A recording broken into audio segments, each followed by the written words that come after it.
বসে আছেন, আমি সহ সকলেই কেউ তফসিরে কাশফ পড়াইছি আর কেউ পড়ে আমরা কামিল পাস করেছি, টাইটেল পাস করেছি। তফসিরে কাশফের মতো এমন একখানা গ্রন্থ যেটি পবিত্র কোরআনের পারা হলো 30টি পারা।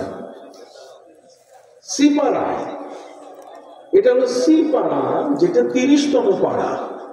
কথা বুঝতে পারছেন? সম্মানিত সুদীপ, তাহলে 30তম পারা বলতে গেলে বোঝা গেল এর আগে 29 আছে। কথা বলে না কেন?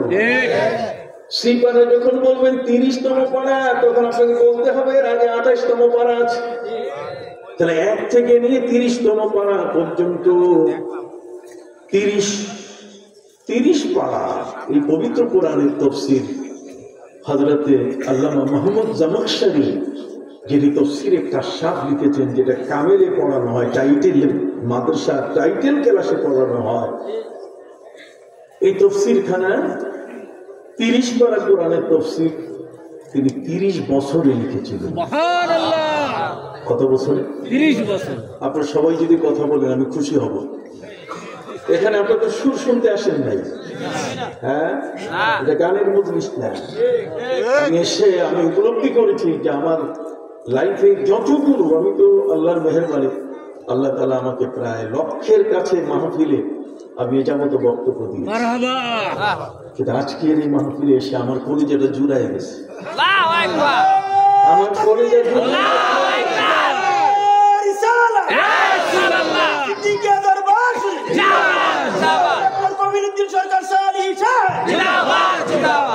আমার কলিজা জুড়ে গেছে। তার কারণ আমি যা দেখে গেলাম আজকে এটা সারা বিশ্বে বিভিন্ন প্রান্ত থেকে আমাকে যারা দেখছেন, আমার ইউটিউবার বন্ধুরা যারা আজকে সাংবাদিকরা এই সুযোগ করে দিয়েছেন, সারা বিশ্বের বিভিন্ন প্রান্ত থেকে যারা শুনছেন, আপনাদেরকে আমি মেসেজটা দিতে চাই যে ভুগির দরবার যেটা, এটা একটা হক্কানি দরবার।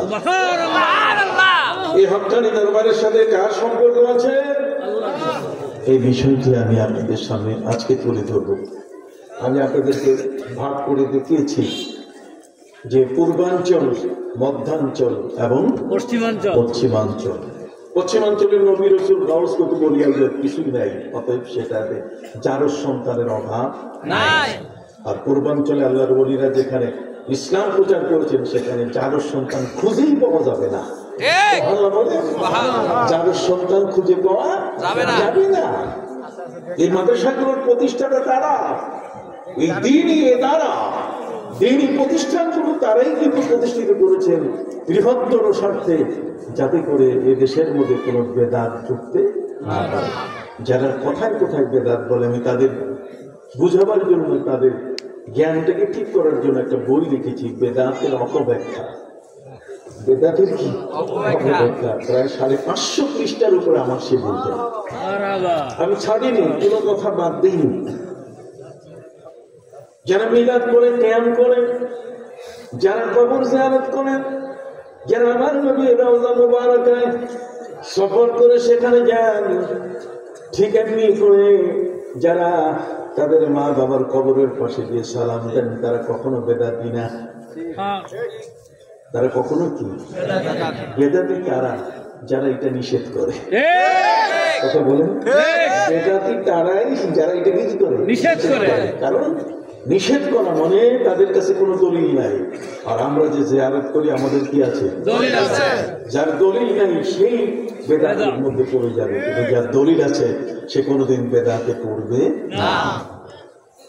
বলতেছিলাম বন্ধুরা আমার, আল্লামা মাহমুদ জামাখশরী রাহমাতুল্লাহি আলাইহি 30 পারা কোরআনের তাফসীর তিনি 30 বছরে লিখলেন। 30 বছর তিনি সময় নিলেন কোরআনের 30 পারা তাফসীর লেখার জন্য।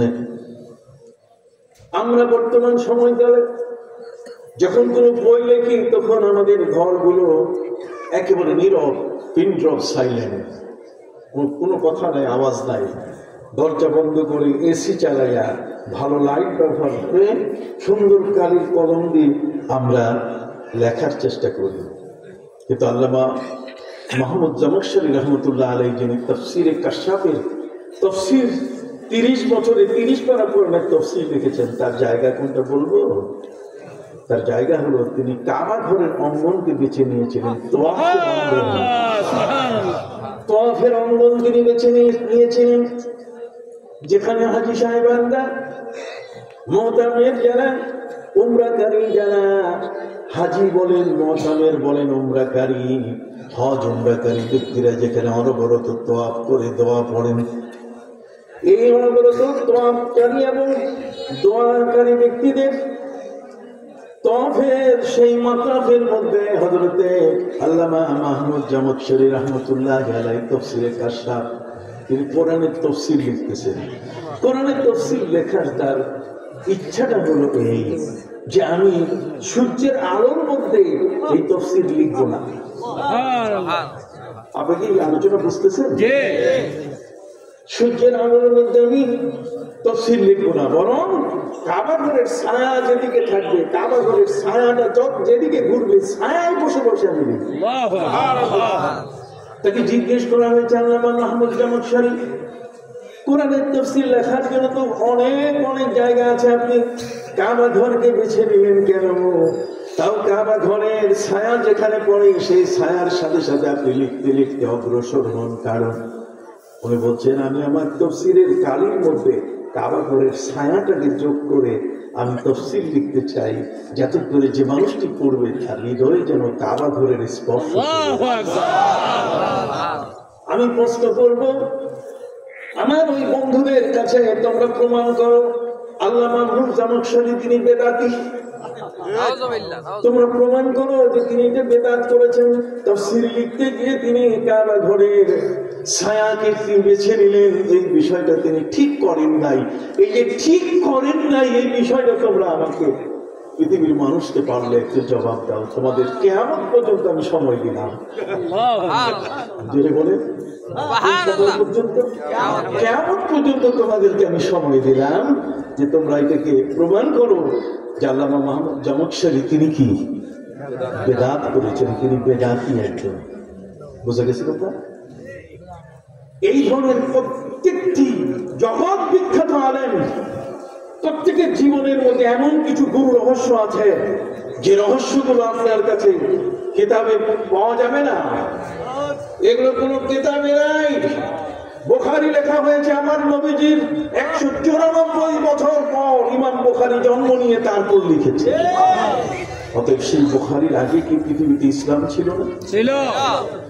আপনি চুপ করে বসে আছেন, মানুষগুলো হাত পা নাড়ান। ছিল কিনা? 194 বছর পরে হযরতে ইমাম আবু আব্দুল্লাহ মুহাম্মদ ইবনে ইসমাইল ইবনে মুগীরা ইবনে বারদিসবাহ ইবনে ইব্রাহিম ইবনে মুগীরা ইবনে বারদিসবাহ জোফিয়াল ইয়ামানিয়াল বুখারী, ইমাম বুখারী রাহমাতুল্লাহি আলাইহি তিনি জন্মগ্রহণ করলেন নবীজির হিজরতের 194 বছর পর। 194 বছরের আগে ইসলাম পৃথিবীতে ছিল না। তাহলে সেই ইসলামটা কি ছিল আমি আপনাদেরকে আজকে শোনাবো। সেই ইসলামের মধ্যে